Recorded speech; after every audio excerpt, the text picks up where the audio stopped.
people think they think it's about their wealth or their health or their freedom or their new relationship or their new job. It's none of that. It's about who you become in the process. So you overcome your fear, you overcome your doubt, you overcome your unworthiness, you overcome your pain, you overcome your past. You keep overcoming, you keep overcoming, you keep overcoming. You're going to become somebody else. And once you become wealth, I mean, nobody creates wealth. You generate wealth. It's an energy. You generate freedom. You generate all those things. You are the generator of it. So then, I love this because people are so conditioned, me included, for many years, that we have to drag our bodies through space to get what we want, right? That's living in the world of separation, matter trying to change matter. And so the more I'm living by those survival emotions, the more it's going to take me time to get my dreams to come true. But in the quantum, if you're creating from the field instead of from matter, Einstein said the field is the sole governing agency of the particle. He didn't say the particle controls the particle, the field controls the particle. So if you're creating from the field instead of from the particle, when there's a vibrational match with your energy, and even Einstein said this, it's all vibration. When there's a vibrational match with your energy and some potential in the quantum field, you don't have to go anywhere to get it. In fact, you are going to collapse space and time, and the event is going to be drawn to you. Now you don't go anywhere to get it. You are calling experiences to you. So then the final point is that, well, then you got to take responsibility for every area of your life, even the stuff that isn't working, because the stuff that isn't working, you got to change your energy then equal to something greater. And so then people will say, well, yeah, but you understand, this person did it to me. And I would say, right, but if you keep reacting, you're going to create another one of those.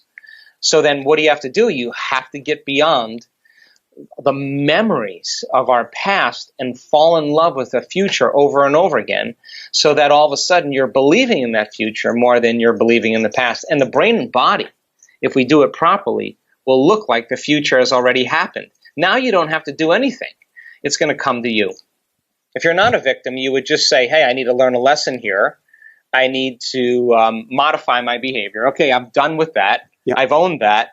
I've did it enough times. I'm finished. I want to try something else. You're a soul on the journey back to singularity, back to source. And there's no God up there that's going to help you. You got to do it yourself. You came down and descended into density to answer the question, is there more? Now that you're answering the question, there's more, you just got to ask the same question to get out of here. Is there more? So then, as you start asking the question and you no longer seduced by the common things in our lives, then it makes sense then that you begin to evolve your understanding. So the person who's a scientist or the student, no longer a victim. There are no victims, they're just students. Person may say, well, I feel bad because I created that. Well, how long are you going to feel bad for? Yeah, but it's not the fact that you feel bad. We all feel bad. The question is, how long are you going to do that for? If you let it go for a long enough period of time, you're stuck. Because emotions are a record of the past. If you're feeling the same emotions, you're still in your past. And your body's believing, as the unconscious mind, it's in the same past experience 24 hours a day, 7 days a week, 365 days a year.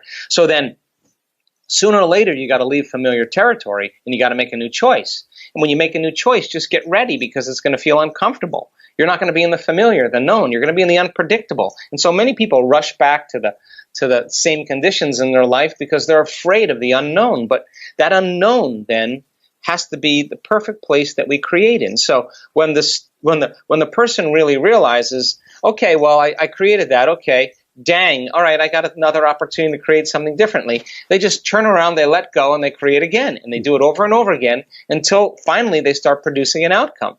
The self-love that's created from that is greater than any sports car, greater than any wardrobe, greater than any vacation, greater than any facelift. It's just coming from within you, because now you're the resource of your life. So the emotional signature of gratitude is when you're getting something or receiving something, or something has already happened for you, you feel gratitude. So then if you're feeling gratitude for your future before it's happened, your body, as the unconscious mind, is believing that future reality is happening in the present moment. And we only accept, believe, and surrender to the thoughts equal to our emotional state. And we never That's accept, huge. believe, and surrender to any thoughts that are not equal to our emotional state. You could say, I'm wealthy, I'm wealthy, I'm wealthy, I'm wealthy, I'm wealthy with the 5% of your conscious mind, and it's never going to pass your brainstem because your body's saying, no, you're not, you're miserable, you're unhappy. So that when a person starts elevating their emotional state, feeling gratitude because they can, then that thought will begin to make it right into their body because their body's believing it's happened already. And so then we've done extensive research on gratitude. In 4 days, your immune system can strengthen by 50% just for 10 minutes a day, a few times a day, just feeling gratitude. So the worst thing that could happen to you by feeling gratitude every day is that you'll heal. From there, what one homework assignment would you give people to start to dive into the unknown? Read, study, practice. Decide what you want your future to look like. Write it down.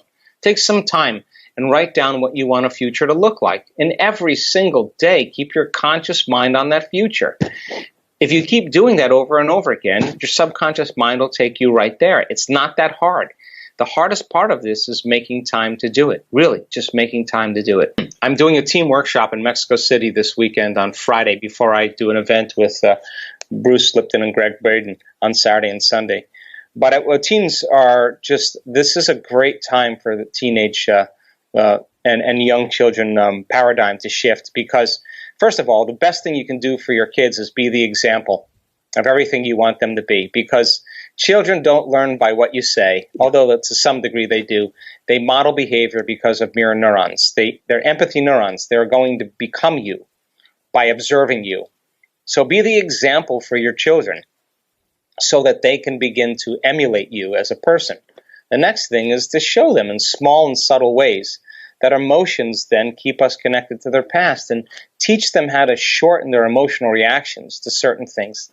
Teach them how to change their state. If you do that now, that'll become a skill or a habit that they'll use later on in their life. Never, ever try to reason with your child when they're emotional. Nobody wants to be reasoned with when they're emotional. They want to be left alone. No new information can enter the nervous system that is not equal to the emotional state. Put your children to bed every night and ask them what was the greatest thing they learned, what is the greatest thing they're working on, and tell them what you're working on with yourself and in your life. And make sure that you ask them truly, hey, how did you do today? How did you feel like you did today? And if they say, I didn't do very well today, ask them why. And then you'll say, yeah, I saw you, you weren't sharing very well today. Well, let's just talk about the next time it happens. The next time it happens, how could we do it differently? And have them literally work with you on creating another way to do it. You're installing circuitry in their brain, and then put them to bed and tell them a story about a little girl or a little boy that was in this little family and that they had a problem sharing, and all of a sudden they shared and they felt really amazing. And then your child will begin to begin to associate a new way of being. And allegory is a great way to teach our children to become something. I mean, try it out. I mean, become the scientist in your life and measure the effects of you it causes. You already know how to do this. Just take time every single day and disconnect from the outer world, your environment. Get beyond your emotions and habits. Get beyond your body and forget about time and connect to that field of information where we all create from. And if you keep doing that over and over again, you'll learn things about yourself that you would have never learned before and be defined by a vision of the future. Literally tell the story of your future more than you tell the story of your past, because it's so much easier to forget our vision of our future than to remember it. But if you keep remembering it, sooner or later, you're going to start to see the fruits of all your efforts.